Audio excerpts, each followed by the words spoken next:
Greetings. Welcome to GDI Consulting's webinar for the OASIS Plus Phase II. This webinar covers both small business and unrestricted tracks for Phase II, and we are going to discuss the importance of this contract and who should participate. The domains including the 5 new domains, the scoring system, compliance, and strategy. My name is Cal, and I am your host today.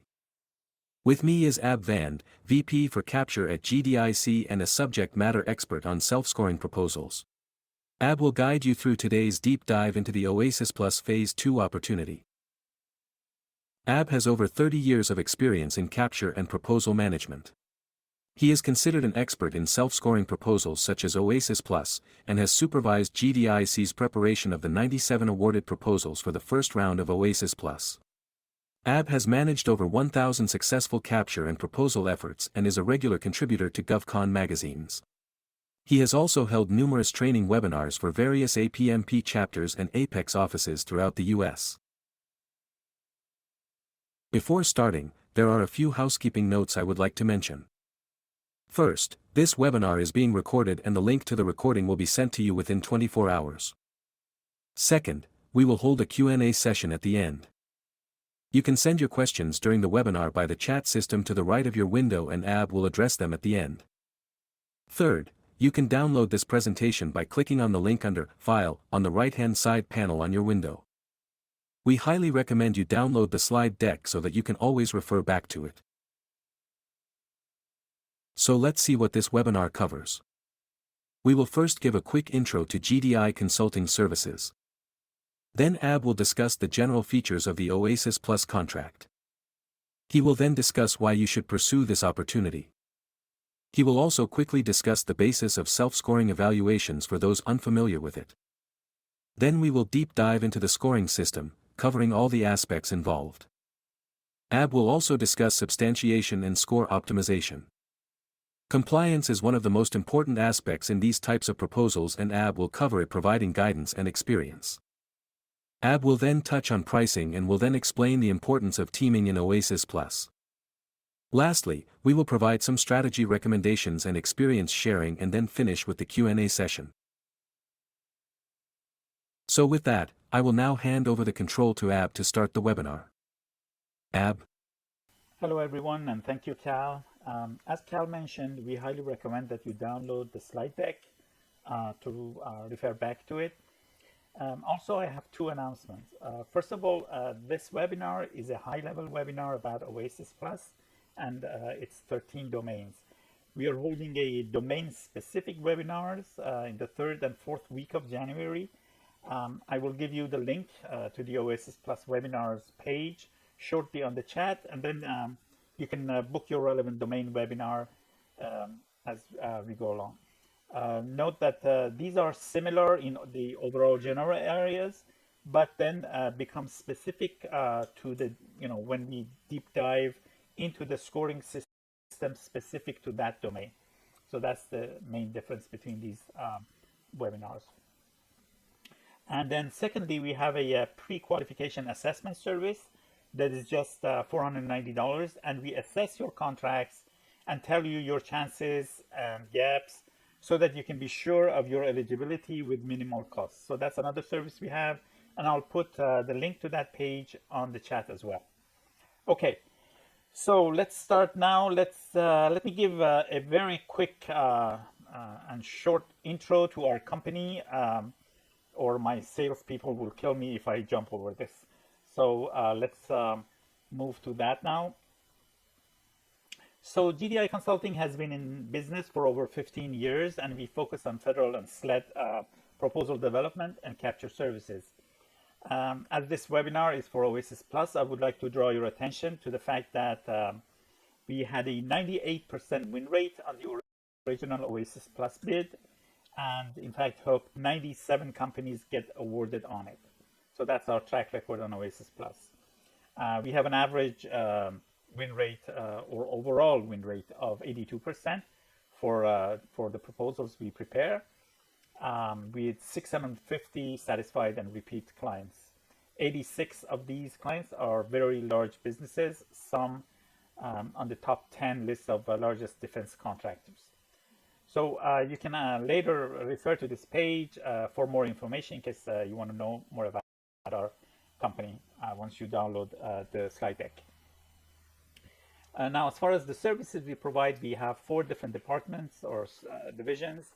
In terms of proposal development, we provide eligibility and score assessment, full task order or standalone proposal support, IDIQ, BPA, and GWAC proposal support, including these self-scoring types like OASIS Plus. Review services for those of you who have your in-house teams and prepare the proposals yourself. We provide review services as well as staff augmentation. So if you're short of any specific people to prepare a proposal, we can always provide those. Under capture management, we provide short-term and long-term capture services. The long-term is called dedicated capture management, sometimes even as long as 2 years before the RFP drops. And then short-term, which is usually 3 months to 6 months, sourcing and qualification, finding opportunities in line with what you're looking for and qualifying them. And then we have special capture services for vehicles like OASIS Plus, GSA Mass, Seaport, and that sort of thing. So these are task orders under those vehicles. And we use a system called Capture Edge. This is our platform, AI-enabled capture management, and we provide that to our clients as well. In terms of support services, we have competitive intel, black hat exercises, and price to win. Also, we help some companies who are expanding and want their accounting systems to be prepared for the DCAA and DCMA audits. We help them on that. And then also we provide CMMC certification support for those of you who want to work with the DoD and its agencies. And finally, for training, we provide both customized proposal development and customized capture management training. So these are the services we provide. Okay, and that's our company. Let's now start the main subject of the webinar, which is OASIS Plus. We call the next few slides OASIS Plus 101, like courses you take in university. Let's get introduced to what it is. So it's obviously by the GSA, General Services Administration. It's a multiple award IDIQ GWAC.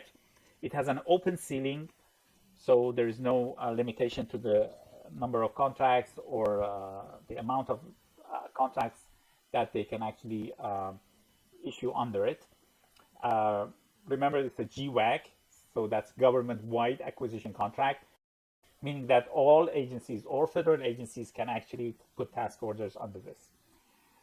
Number of awards unlimited. This is the good thing about it. So there's no minimum.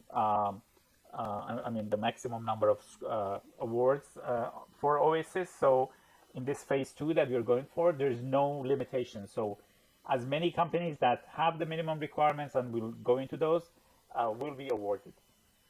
Contract duration is 5 years plus 1 additional 5 years. We are actually in the 2nd year of it. So if you get on it, you will be part of those fully 10 years starting from, I think, towards the end of 2023 and beginning 2024 and 2025. So because for the different tracks, they were awarded in different times, but essentially it's a 10-year contract. Status first round awarded. That was the original OASIS Plus.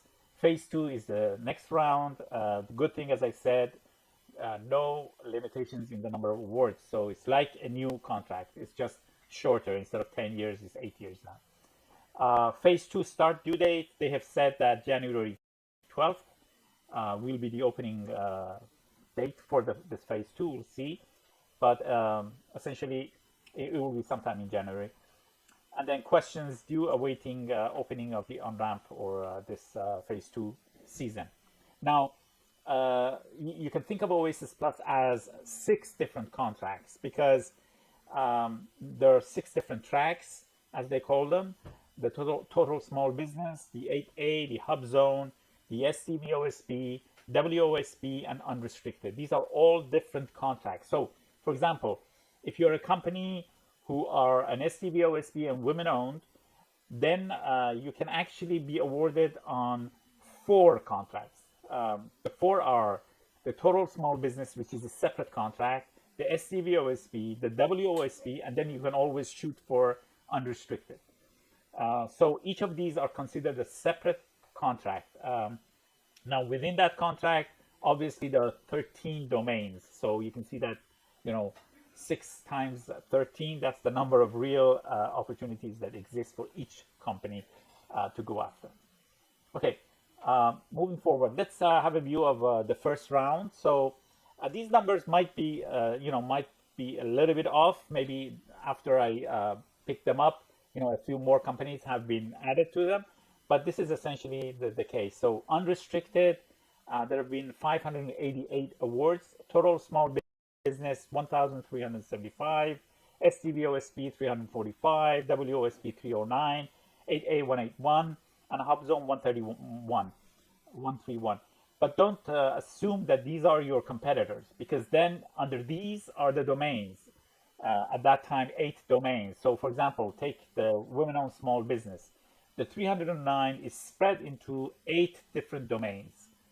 And then the government will issue task orders towards women-owned small business under a specific domain. So competition is much less. So these numbers are for all 8 different domains. Okay.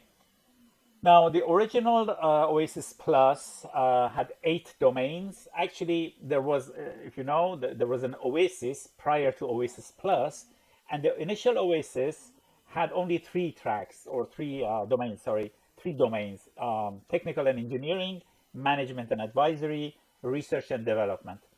And become familiar with these terms. So T&E is technical and engineering, M&A is management advisory, R&D is research and development. So these were initially on OASIS. Now, when they came out with OASIS Plus, they added 5 more domains to them. So intelligence services, enterprise solutions, which is only for unrestricted, not for small business, facility services, logistics services, and environmental services. So all these were added to the original OASIS. So these are the 8 domains under OASIS Plus Phase 1, you could think of it. Now in Phase 2, we have 13 domains. To make it better understood, don't think of these as on-ramping and Phase 2 and that sort of thing. You're confronted with a contract whose duration is 8 years instead of 10, and it has 13 domains. It doesn't matter if you go for domain number 4 or you go for domain number 12. There's no difference. You just have to go, have the minimum requirements, and you're good for it.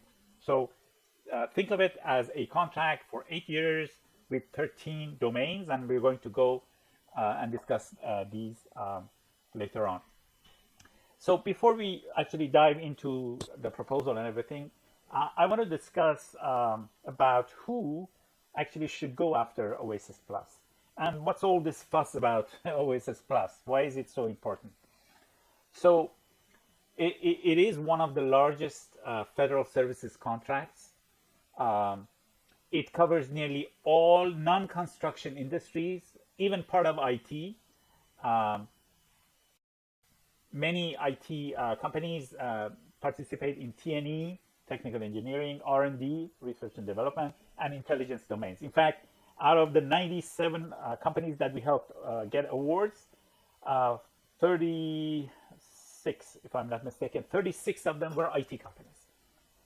So even though OASIS Plus is called non-IT services, the T&E track, the T&E domain, R&D domain, and intelligence domain cover a lot of IT work in that. And then in construction, all construction trades are also included. So no vertical and horizontal construction, but all construction trades are also part of OASIS Plus. It has no budget ceiling. It's a 10-year period of performance. Obviously, it's now 8. No competition at IDIQ level. So there's no you're not going to compete with others to get on OASIS Plus. Now, competition is at the task order level when you provide your proposal or your pricing and that sort of thing. And there's no limit to the number of awardees for the IDIQ. And then most importantly, due to the new administration's policies, GSA is now focused on using this vehicle to its maximum. So everything is telling us that this is something that if you're in the services part, If you're not doing horizontal or vertical construction, you must be on OASIS Plus. So that's why it's so important. Now, who should participate? Two types of people. Those who are new to OASIS Plus, so they're not awarded on the first phase, and the current OASIS Plus contract holders. I'll explain why. Now, the new people to OASIS Plus, any small or large business whose services are aligned with at least one of the 13 domains. So if you provide a service that is within one of these, by all means, you should be on it. Small business set-asides who want to leverage their small business set-aside category. So this is a good place. So if you're a women-owned small business, they're going to put out task orders specific to women-owned small businesses under OASIS Plus. So this is a good place for you. Hub zones, 8As, and so on and so forth.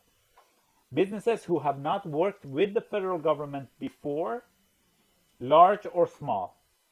So if you're a company who have the minimum requirements and you have not worked with the government before, you want to enter the government arena, this is a good place to start because there's no distinction whether you have worked with them before or not. You're not going to get any extra points there. And I think I missed one. So businesses who have worked primarily as subs and now want to become primes. So again here, because you can actually get the points needed in this self-scoring type proposal through subcontracts instead of prime contracts. If you're thinking of moving up and becoming a prime, this is perhaps one of the best areas to actually step in. Now, those were for companies who are new to OASIS Plus. Now, for those who were awarded on OASIS Plus, and many of our clients have already actually came back to us wishing to do this, is if they wish to expand their domain coverage. So maybe they're under T&E and now they want to also go after R&D, or all these different 13 domains. You can actually expand your domains, thus expand possibilities of more contracts. Also, those whose services cover some of the new 5 domains. So there are 5 new domains. The previous 8 domains. Now you see that perhaps one of these falls under the type of work that you do. For example, human capital, maybe, which is one of the new 5 domains.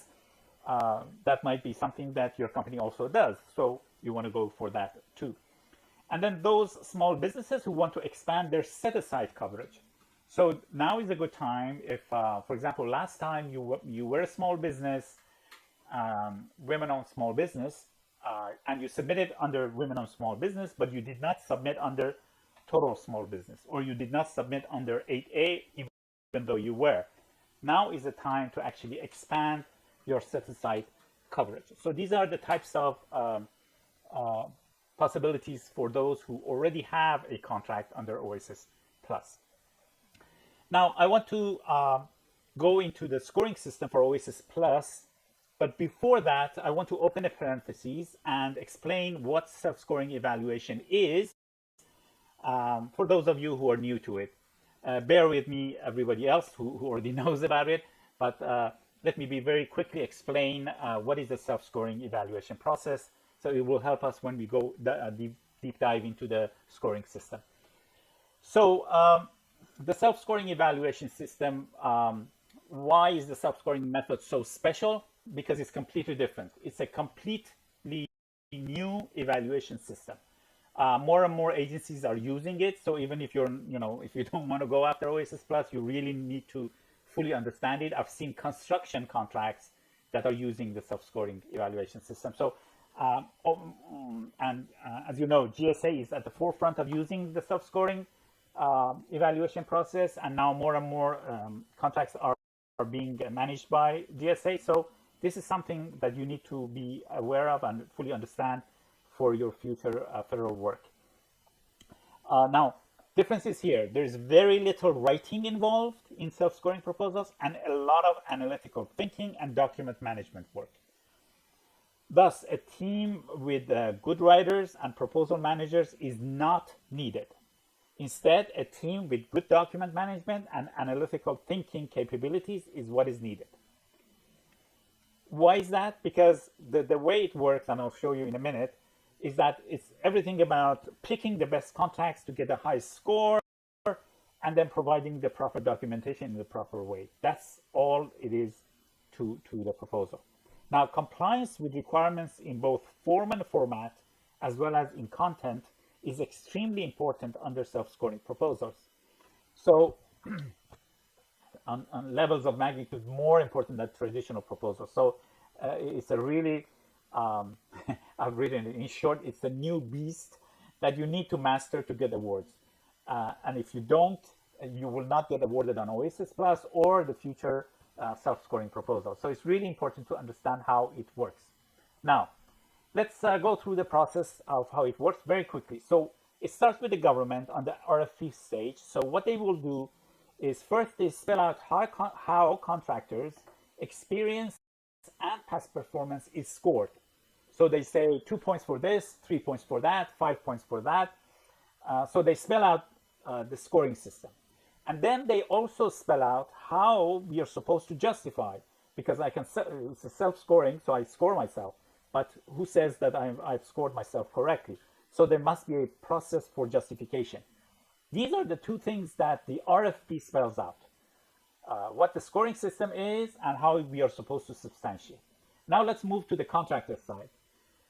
The assessment stage. Here, based on the RFP, you assess yourself for minimum qualifications, whether you have them or not.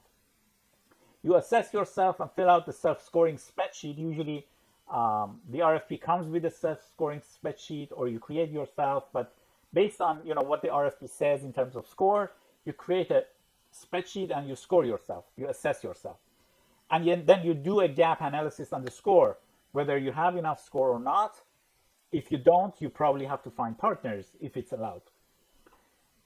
That's the assessment stage. Then in the proposal preparation stage, you actually answer to that second part of the RFP, which was the justification part. We call it substantiation. You substantiate your claimed scores through providing the needed documents. I said documents, and these are official documents. You don't write anything. You provide official documents like the SAO, like this contract award, like FPDS printouts, things like that. And then you do multiple rounds of reviews for compliance. And finally, you submit. So you submit a proposal, usually through Symphony, which is the government's or GSA's portal for submission. So that's your part. Now, we come back to the government's part, second part, which is evaluation stage. So they have received your proposals. What they will do is they review proposals for compliance and remove all non-compliant proposals. We call this the government's first line of defense. So if you're not compliant, even in form and format, they are allowed to put you aside. If you've not named the documents correctly, you have not tagged them correctly, things like that, they are allowed to put you aside. Then they ranked the proposals based on the scores that we did ourselves, because it was a self-scoring. So we claim that our score is 40. So they rank the proposals on that. Then they start checking the substantiations, those documents, to see if the way we have ranked ourselves is correct or not. If it is, that's it. We are awarded if we are within the range. Now, for something like OASIS Plus, since there's no competition and there's no minimum number of awards, they award to everyone, so they check all the proposals.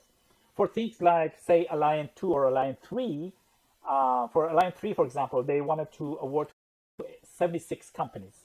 So when they rank proposals, they start checking the top 76 in terms of ranks. So they're not going to even look at the rest.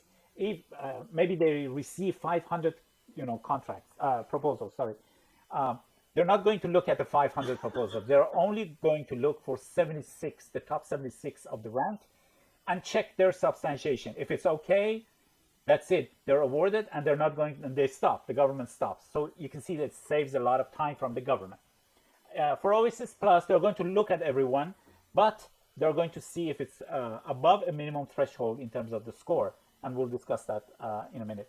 So the benefits to the government of this system is that it doesn't have to evaluate hundreds of proposals, just the number to be awarded, like in the case of Alliant 3 that I mentioned. Evaluation is quicker and more straightforward, hence less cost to the government. This is the most important part. The process is much less prone to protest. because there is less subjective determination. So companies cannot say, hey, you didn't read our proposal properly and we deserve to be, be awarded, things like that, because there's no writing involved. You either have this contract, you either have a value or a number of employees, things like that, or you don't. So it's very simple, very objective determination in terms of instead of subjective. So much less prone to protest. Now, what are the benefits and weaknesses as far as the contractor you are concerned? So no need to elaborate technical responses, to have elaborate technical responses that could be subjectively put aside. So in fact, you know right from the beginning whether you have it or not. It leverages your past experience and past performance, and then you can have more, you can clearly estimate your P-win because you know from the beginning if you have the minimum score or what your score will be. Now, what are the weaknesses? Essentially, the burden of evaluation is on us instead of the government. So this is how they've managed it. It has a complex document management work. It needs strong analytical intuition to work around the many variables and scenarios. I'll go into that because there are many variables for the score. Sometimes a contract that is smaller in value might give you a higher score than a large contract in terms of value. So you have to weigh different things and then come up with the best solution. Compliance issues are a killer, and we'll go into that. New process to many seasoned business development people, and then startups and those without proper experience or past performance have no chance of success because essentially the scoring basis is on experience and past performance, the contracts you have performed. So for a startup or companies with no past performance and things like that, this is not a good fit. Okay, so that was the parentheses in terms of what self-scoring as a whole is. Now let's jump into OASIS Plus scoring system.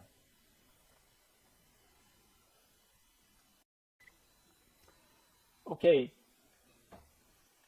so the scoring system, you can see that the maximum score for OASIS Plus, and from here on, we are talking specifically about OASIS Plus, not any general self-scoring type proposal. This is specific to OASIS Plus. Now, there's a maximum score of 50. It's the same for both small business and unrestricted. And in this slide deck, when you see SP, small business, and UNR is unrestricted, just in case. So 50 is the maximum points you can get, but there's a minimum qualification score or minimum threshold. So it is 36 for small business and 42 for unrestricted. Now it's 45 for enterprise solutions, but that's a domain that I will not cover this because it's for very, very large companies. You have to have 5 contracts, each have an annual value of $50 million. So I'm not going to cover that. So essentially 36 points and above you're awarded if you're a small business, 42 points and above you're awarded if you're a large business. These are the key points that you have to remember. Now, in terms of the score, remember this is a self-scoring. There are 3 factors that create your score. Qualifying projects, they're called QPs, and be familiar with this QP, qualifying projects. Federal experience projects or FEPs, and then systems, clearances, and certifications. Now the king is the QP, the qualifying projects, 5 of them. 5 qualifying projects. They give you something between 70% to 90% of the points for small businesses and 68 to 88% of the points for large businesses, depending on the domain, because it's different for different domains. But that's the thing. QPs, the 5 qualifying projects, are the key to winning on OASIS Plus. Let's move forward and discuss this a little bit more. Okay, so here I'm showing you a summary sheet that I've created for all domains and their scoring. This is for the small business submission. Next slide will show you the unrestricted. There are 12 columns for 12 domains. I've written the names like T&E, M&A, R&D, and so on and so forth. I've left out the enterprise solutions, the one with the $50 million annual value contracts. Now, the three main scoring factors are shown in three colors. So blue is QPs, orange is FEPs, and green is systems and certifications. Under each, you can see the sub-factors. And the maximum points you can get for each is actually written per domain. For example, take the first one, T&E. So you get 20 points for QP relevance. Remember, that's for 5 contracts. So each contract will give you 4 points. 5 times 4 is 20 points maximum under QP relevance for T&E. In fact, it's the same except for Intel. All of them have these 20 points for QP relevance. QP scale. QP scale means for those 5 contracts, how many FTEs, full-time employees, you used in that contract, or the value of the contract. Now, this is different what value they're requiring for each domain. So I'm not going to go into the details of, say, what is what, but it's usually, say, for example, if it's above $1 million, you get 1 point. If it's above $4 million, you get 1 extra point, things like that. But the maximum is 6 here. So even though all 5 contracts might get 2 points, 5 times 2 is 10 points. You cannot claim 10 points for that. Maximum is 6.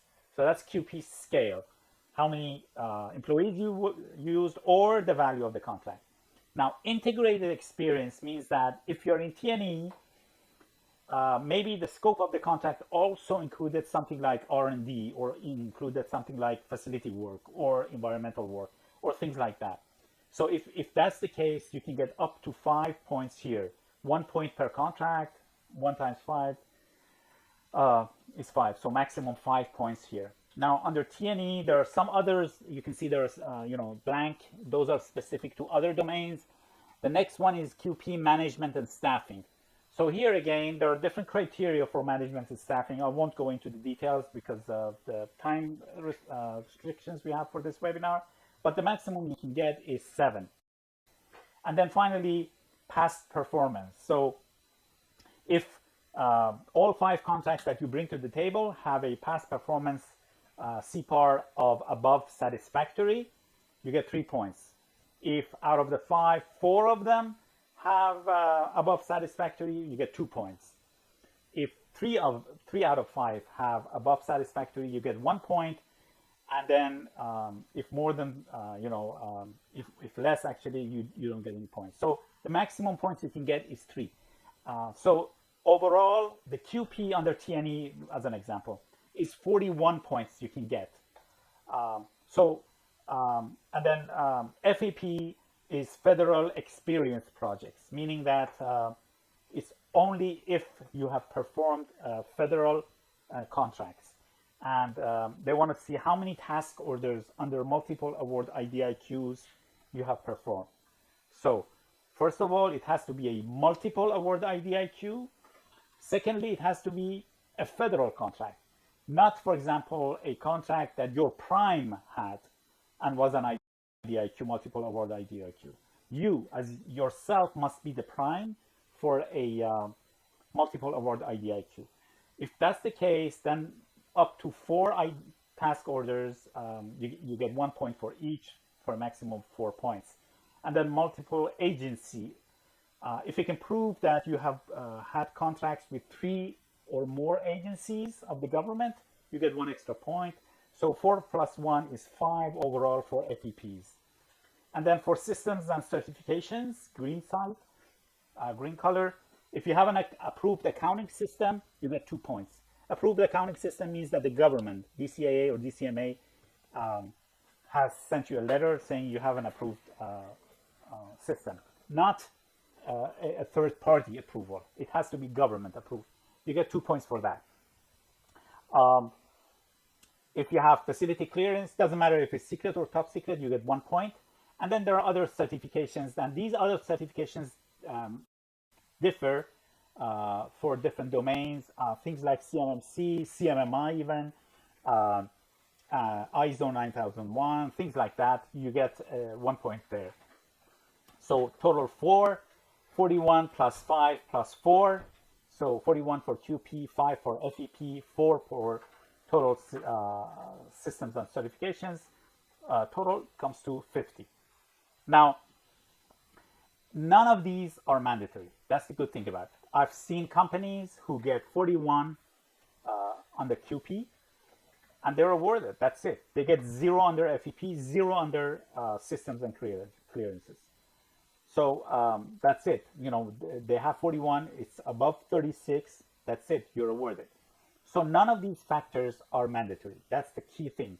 So you know, if you don't have facility clearance, if you don't have accounting system, any of those certifications, you don't have any multiple award IDIQs, you've only worked with one agency, all of these, none of them are mandatory, and that would put you aside. So this is the system and the scoring. At the end of the day, you're supposed to provide, your proposal will prove each of these points. So if you claim 20 points for QP relevance, means that for each of those 5 contracts, you must prove the contracts are relevant.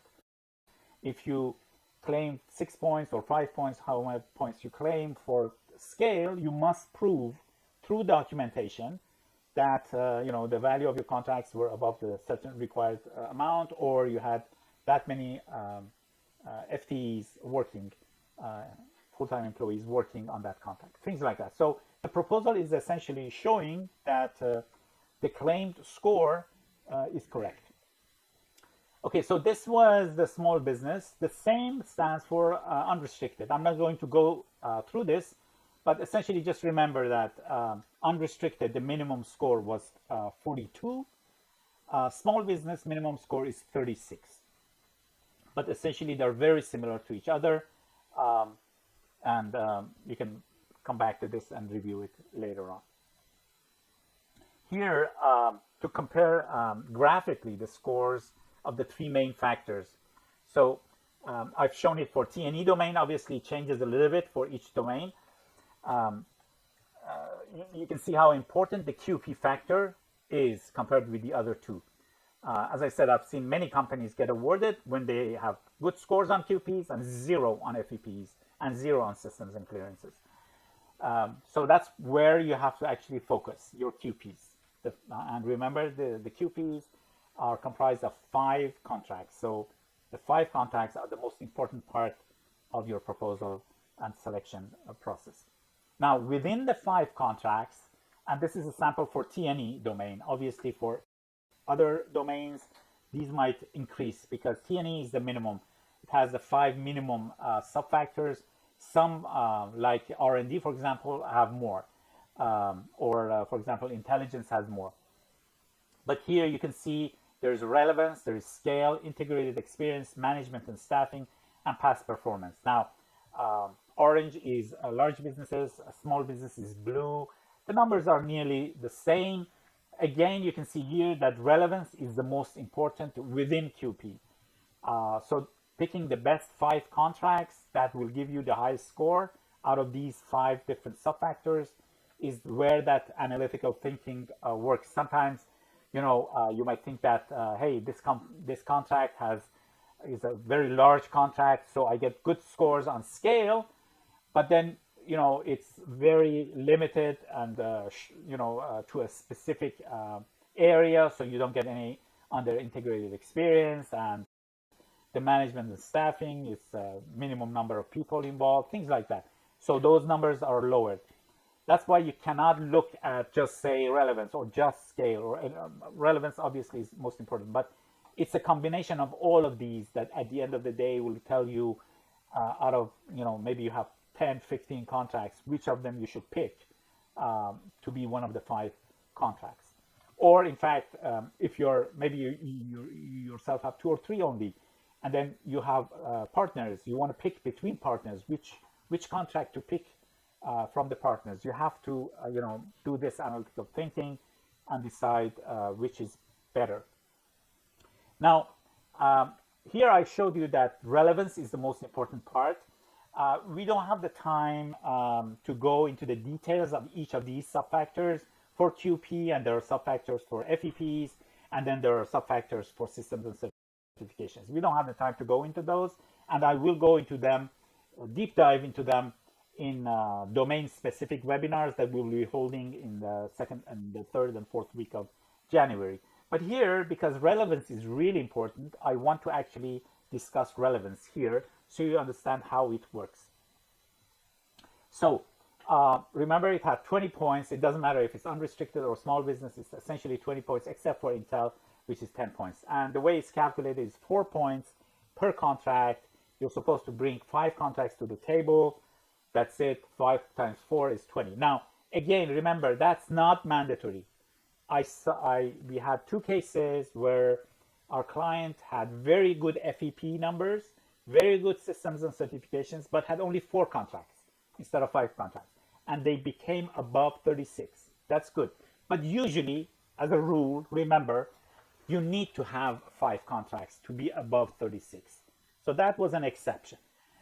Even though it's not mandatory, but if you want to win, if you want to get above those 36 points, you need 5 contracts.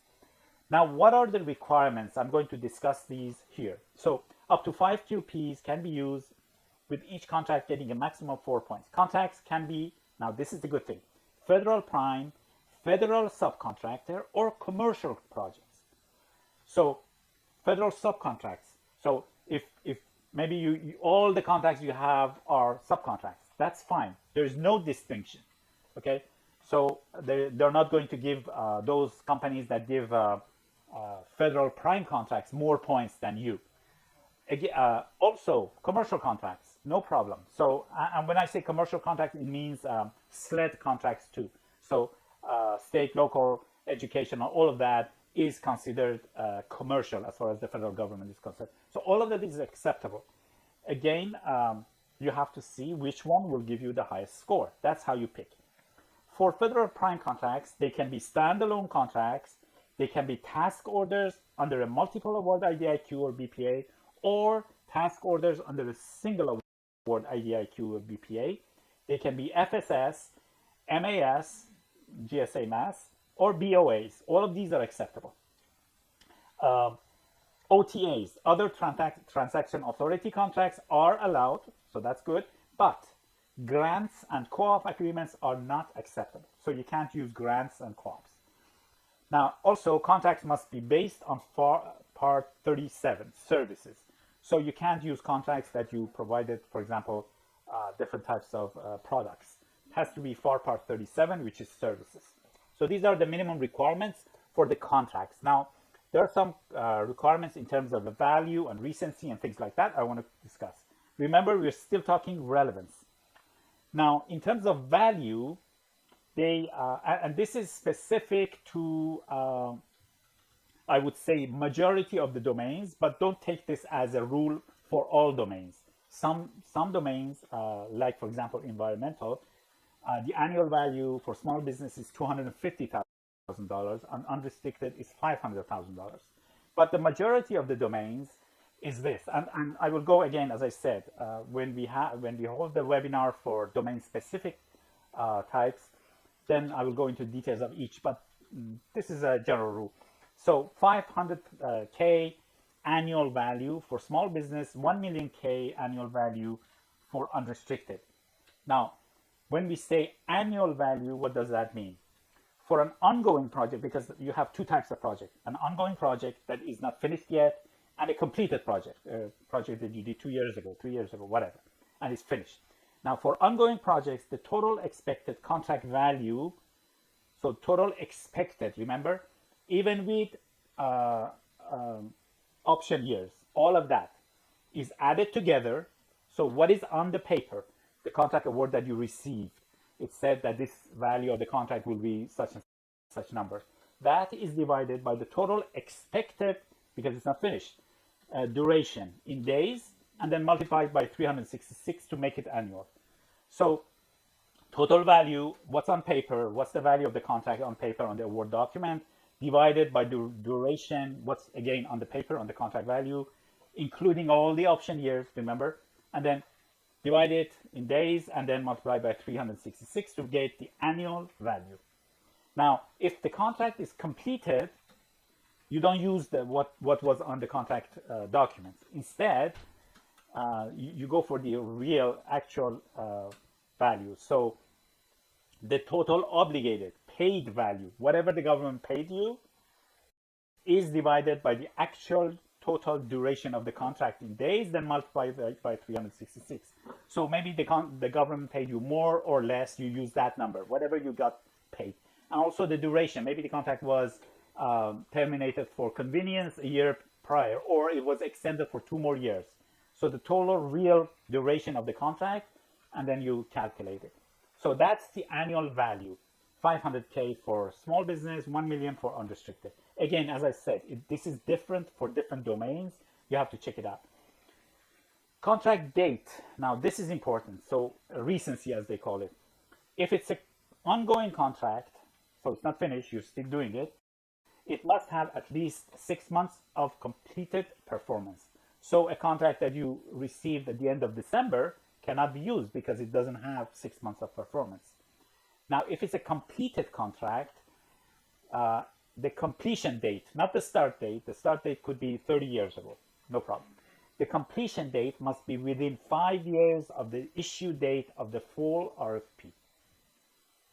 Okay, now that should be around 12th of January, so you have to go back 5 years. We'll have to wait until January comes out, maybe a few days here and there, but essentially 5 years from now, back.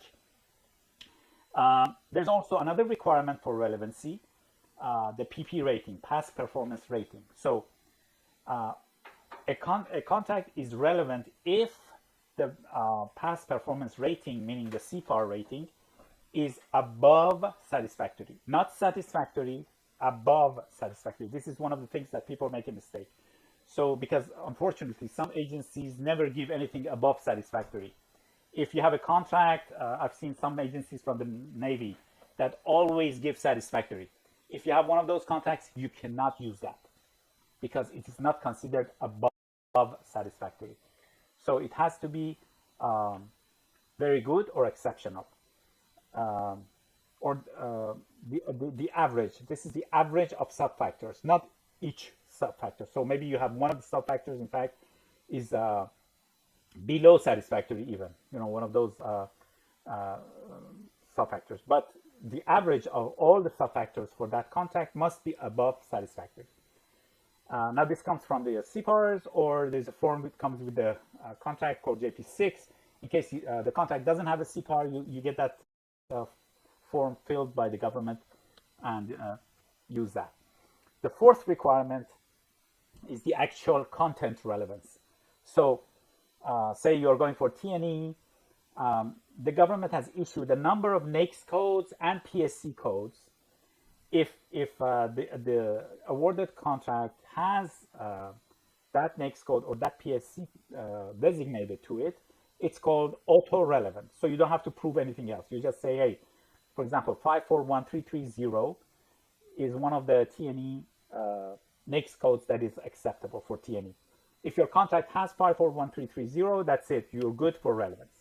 If it doesn't have it, you're not. It's not the end of the world. If your contract, for any reason, I've seen many cases, the government contracting officer did not, put in the correct NAICS code, a form comes with the RFP called JP3. You get that filled by the contracting officer saying that, hey, this corresponds to one of the NAICS codes within that are acceptable. If the contracting officer is accepts and signs on that, you're good to go. So I've seen a lot of these JP3 forms coming and going, being prepared. But at the end of the day, if you have it signed by the contracting officer, you're good to go, and you're good on that. So these were the requirements: value of the contract, recency of the contract, past performance rating of the contract, and the actual NAICS code relevance, the content of the SAO, relevance of the contract. These are the requirements for that. Those 4 points per contract times 5 equals to 20 points for relevance. Okay, so this was relevance. Now, some special cases I wanted to mention also. First one is a collection of task orders. So out of the 5 contracts, you can have one of them, and 1 out of 5, not all, not 2, 3, 4, just one of the 5 QPs can be a collection of task orders. So remember, I said that you can use task orders as contracts, but if you have task orders that are small under a single award IDIQ, say they're $10,000, $20,000, you can bunch up together, say 20 of them. If it reaches 500K, that's acceptable. So that's why it's called the collection of task orders. So the requirement is that it has to be, all of them have to be under a single award IDIQ, and you have to be the prime contract holder for that IDIQ, obviously. And then you can bunch up together. When you bunch them together, you consider it one contract. So the annual value, the number of FTEs, number of subcontractors that you get points for, functional areas, employees, all of that, is considered as one contract. So that was the first point I wanted to mention. Now, the second is about mentor-protege JVs. Now, for mentor-protege JVs, you can have, if you're going as a JV and it's a mentor-protege, one of the QPs must come from the protege. So you can't have a mentor-protege JV and all 5 contracts come from the mentor. At least one of the contracts must come from the protege. But the good thing about it is that everything in terms of the requirements is halved for the protege. So if the annual value for, say, T&E small business is $500,000, if the contract is coming from a protege, then the annual value can be as low as $250,000, half of the minimum requirement. If the number of, for example, FTEs is supposed to be 10 to get a point, then if the contract is from a protege and it has 5 FTEs, full-time employees on it, you get the point. So that's how it works. Also for FEPs. FEPs don't have to be, they're all the same. The value has to be $250,000 annual value. Now, if the FEP contract is coming from a protege, the value is $125,000 and above. So that's how it works. It also works for unrestricted. So it's not only for small businesses. Maybe you form a mentor protege, but participate in the unrestricted side of this contract. Then if the protege brings the table, for example, for for T&E, the minimum value is $1 million annual value for unrestricted. But if the protege is bringing the contract to the table, then the annual value can be 500K. So this is how the mentor-protege system works. You need to have at least one from the protege, but the value can be halved. Okay, so let's discuss substantiation now. Remember, the proposal you're supposed to provide is essentially the documents that prove your self-score is justifiable. These are the award document, the statement of work, the FPDS, it's fpds.gov, the FPDS printout of the contract, the CPARs or JP6 in lieu of it, and the JP3 form if your contract's NAICS is not what it should be, or if you're sub and want to prove relevance, and other QP subfactor information. So you need to tag and highlight the relevant information on each piece of document for it to be acceptable in terms of a proof document. So let's see some examples of this. So this first one is an award document. You can see that to the left, there are tagging and notes in PDF, and highlighted important information are highlighted. For example, the NAICS code, the date, the contract number. Below is the name of the company, and things like that. And in the notes, for example, it says the NAICS code 541330 is part of the auto-relevant list for T&E domain showing the relevance of this contract. So there's a note there as well. So this is, one of the proof documents towards this particular contract. Another example is the FPDS printout. So you go to fpds.gov, you find your contract, and you get a printout out of it. Here is the contract number, for example, with a note beside it, modification number, value of the contract, date started, date begin, ending, also agency ID, which through this you can prove that you have worked with multiple agencies, things like that. So this is another example of a proof document. So your proposal is essentially built upon these proof documents, one after the other, named properly. And for example, in our company, we use checklists to actually manage, because for each of these points that you get, for example, for scale, you might need to provide different documentation. So here, for example, for points, you see that under this contract, Navy BB Tech, we need a FPDS report. There's a tick and it's green. We need a contract award document, tick. We need a project verification form, JP3. It's not ticked, so we need that. Then there is a contract section B, services and prices, or CLIN, and that's available. And other verifiable contract documents is ticked. So these are available. One is missing. This way we know, which documents are needed for each of these score points. This is, for example, scale. For relevance, there are other documents involved, and so on and so forth. And each contract has its own. So you need this type of checklist to make sure that you can manage. As I said, it has a strong document management system involved to be able to provide these proof documents. Okay, let's touch on score optimization. And as usual, I am way behind schedule, so I'll have to go a little bit quicker. So score optimization, to do that, let's see, what does score optimization first of all mean? It means that the efforts to maximize your score based on your current contracts and past performance, which contracts to pick to maximize your score, and how to select a partner or partners to maximize your score. Now, to do that, you need to read the RFP and the Q&As carefully and fully understand them. Concentrate on maximizing the score on the 5 QPs. They provide you the highest score, as I mentioned earlier.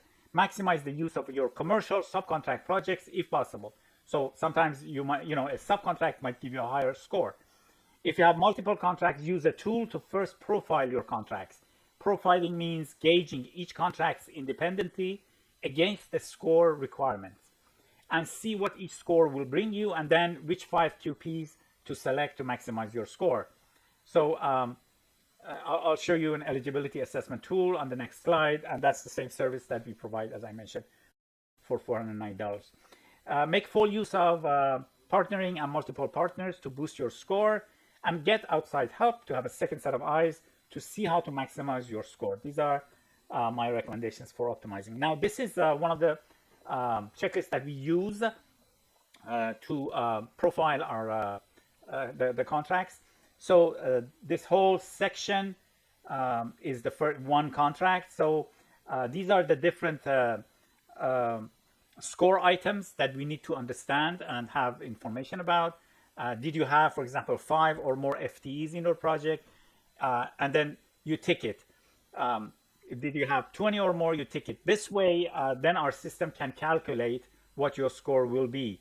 Did it cover 5 or more labor categories, functional areas, search, and so on and so forth? Did you have clearances? These are the things that might be needed under a T&E small business. Contract value, duration, all of that.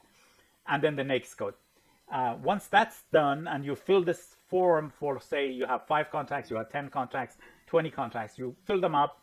And then in the next slide, you can see that the system will gauge each of these independently. And you can see it graphically shown below. And each of these columns are one contract. So independently, they are gauged and scored. And then automatically, it knows which 5 to pick out of maybe 10, 15, whatever. Here, the green ones are the ones that the system has picked. And on this orange column is the final score for each subfactor. So we got 20 points there, 6 points here, 4, 6, and so on and so forth. So to the bottom, you can see it says 44, meaning that our score is 44 when we pick these 5 contracts, plus other information like certification and those things are asked prior to this. And then we can see that we have 8 points, the green 8 here at the bottom, meaning that 8 points above the threshold. So we have good cushion points here. So these are the type of checklists that you need. Compliance, I should also mention, is really important for us. Now, let's take the case of GSA's HCAS, which is another self-scoring type proposal. It was bidded a few years ago, but I have the numbers for submission, which is very helpful. The two graphs are for small business and large business submissions. Orange is for those proposals that were put outside, that were put aside due to be found, due to being non-compliant. So nearly 70% of submission for small business were eliminated due to being non-compliant. For large business, it was 49%. So you can see compliance is really important in these self-scoring proposals. Now, how to prevent it? Read the RFP and all the Q&As thoroughly, multiple times. Create a reliable compliance checklist. Do at least 2 rounds of compliance checks. When you're finished with the scoring, attention to details is vital. Check every single item per the RFP sections L&M multiple times to ensure they are compliant. Discuss compliance with your team. Someone or a number of people need to be a devil's advocate and go through that. Always assume that you've missed something. Shoot for 3 to 5 points above the minimum threshold. So if it's 36 for small business, shoot for 40, 41, 42 for a large business, shoot for 45, 46 to ensure that you are still awarded if you have missed anything. We call these cushion points. Utilize a third party to review your scoring and your proposal documents to have another set of eyes. Check your work. And this is one of the checklists we use. We have actually multiple checklists prior to submission and even after submission. Submission is to Symphony. It takes a couple of days actually submission to go through it, but you need to actually check after submission as well to make sure everything is okay before you hit the submit button. Price, due to the shortage of time, I will not go over that, but essentially the most important thing is that cost, price, form information are mandatory for submission, but no points are attached to pricing. It's reviewed based on acceptable, non-acceptable rating. So essentially you have to be within the minimum and maximum range of the government's expected pricing, and you're good to go. Partnering, okay, so if you're not 3 to 5 points above the threshold, as I mentioned, that is, if you're not at 40 to 41 for small business, 45 to 46 for unrestricted, consider using a partner or partners. You need cushion points. JVs, mentor-protege JVs, and prime-sub relationships are all acceptable. You can use a partner's past performance for both QP and FEPs, which account for up to 92% for small business and up to 88% for unrestricted of the total score. Now, what is important is this. For small business submissions, the subcontractors must be small under that domain as well. So you can't bring in large businesses. You can have as many subcontractors as you like, and there is no limitation. For companies with 1 or 2 eligible contracts only, you can either become part of another team or actually bring in others as subs and become prime. It depends on your network. Now, you can also consider over and under net relationships in which, for example, for one set aside, you are the prime and your partner is your sub. And for another set aside where they have it, they become prime, you become their subs. I've seen many relationships like that. Okay, and then we have a partnering portal, free, where you can actually go in, register, and then start communicating with other companies who are looking for partners, either as prime or sub. So, and this is the link.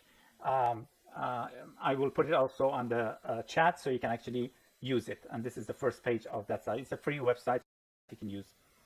Very quickly, strategy and some experience sharing. So this is perhaps the most important opportunity for many businesses for the next 10 or 8 years, I should say, of business. There's no competition, so use all means possible to win a seat, including partnering with other companies, either as a prime or sub. Expand on domains if you have past performance in any domains other than your main domain, but not the required 5, for example. Don't relent, use partners and expand your grasp for more opportunities by going after multiple domains. This holds true for both small business and unrestricted tracks. For small businesses, don't stick to just your own set-aside track. First of all, You should also go for the total small business track. It's considered separate from 8A, Hub Zone, Women-Owned, and STB/OSP. And secondly, if you have strong QPs, by all means go for the unrestricted track as well. I'm talking to small businesses. I'm saying go for unrestricted. If you have good points and you're above 42, why not? And don't be overconfident. This is important. Self-scoring proposals are all about analytical thinking. Good writing skills, which is the key strength of us proposal managers, is of no help here. Outsource if you have not done this before. Even if you have, get your proposal reviewed by an outsource, somebody outside. Okay. Also, continuation. Focus on your QPs. They are the driving factors. Maximize your score. Use a per contract scoring system, as I showed you, to see what your score looks like independently for each contract, and then bunch up 5 of them, pick 5. If below the threshold, select a partner as soon as possible. Companies are already teaming up, so you need to hurry. Ensure that you have 4 to 5 cushion points above 3642, even if you have 2 partners. Maximize the use of your subcontracts and or commercial contracts if you have any. Check compliance, think compliance, and eat compliance. And then start yesterday. Don't think you have time. A lot of work needs to be done.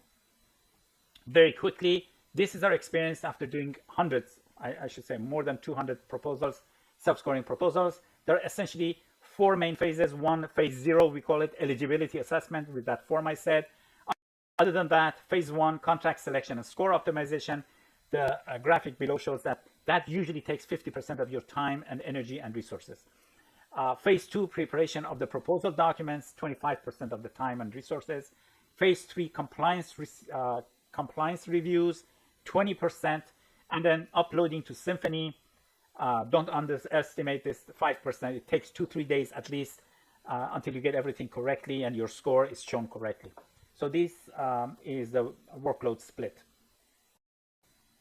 What we can provide for you in terms of the services we provide.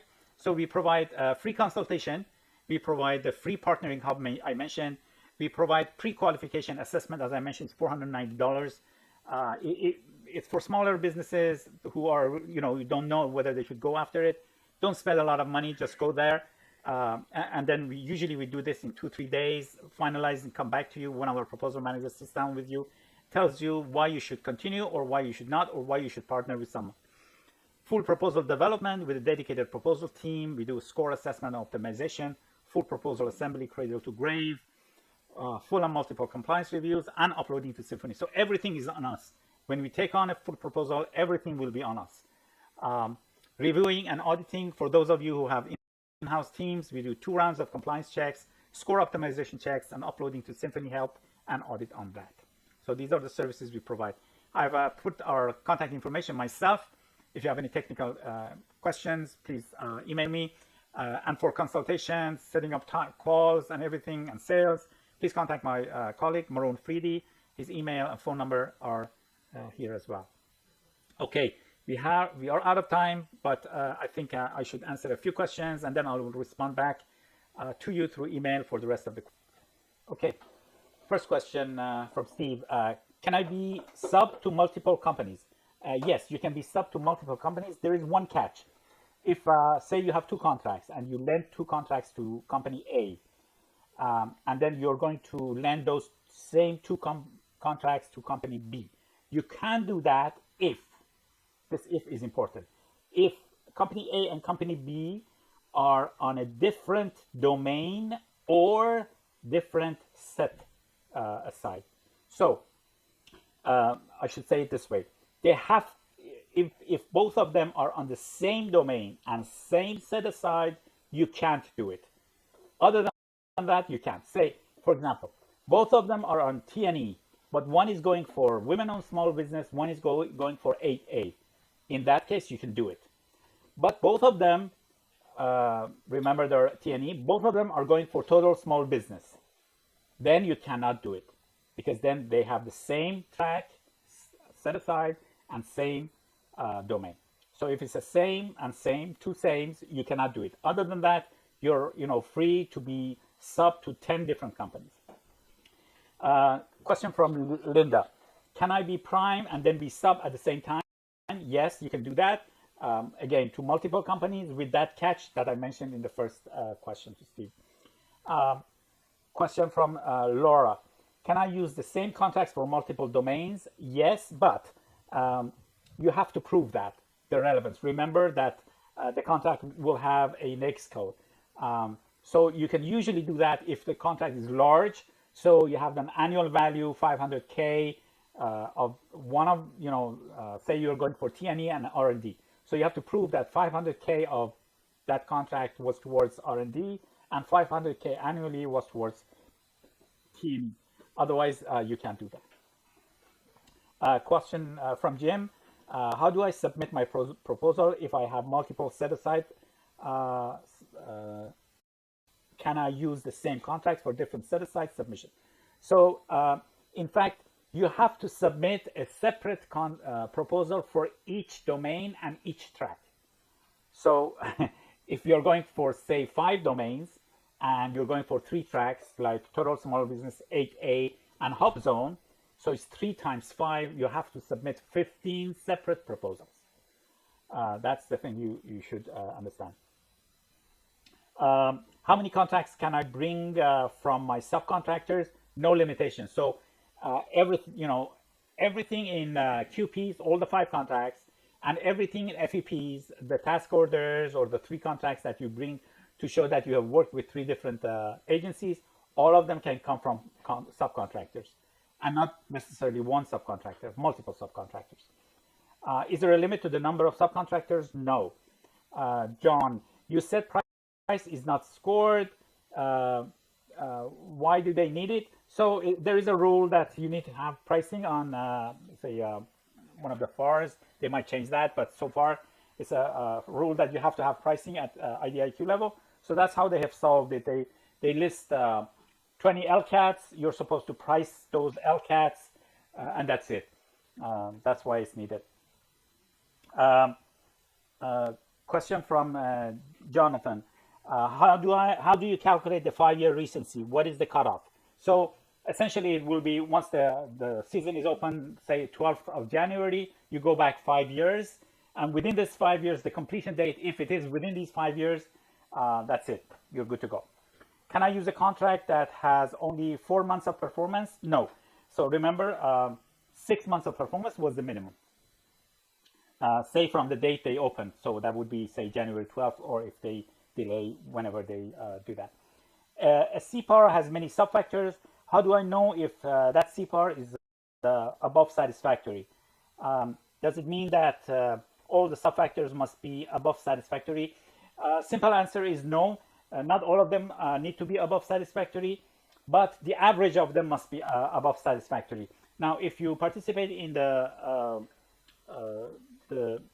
domain-specific webinars, I will go into the details of how to calculate this, because we don't have time for that. Or you can write me if you want. I can tell the formula for that, but I will explain this in detail in those domain-specific webinars. Okay, so we are way out of time. So I would like to thank everyone again for participating. By all means, the links I mentioned are on the chat. Use them to register for the domain-specific webinars on the 2nd or 3rd and the 4th week of this month, January. And we'll go into the details, specific scoring of that domain.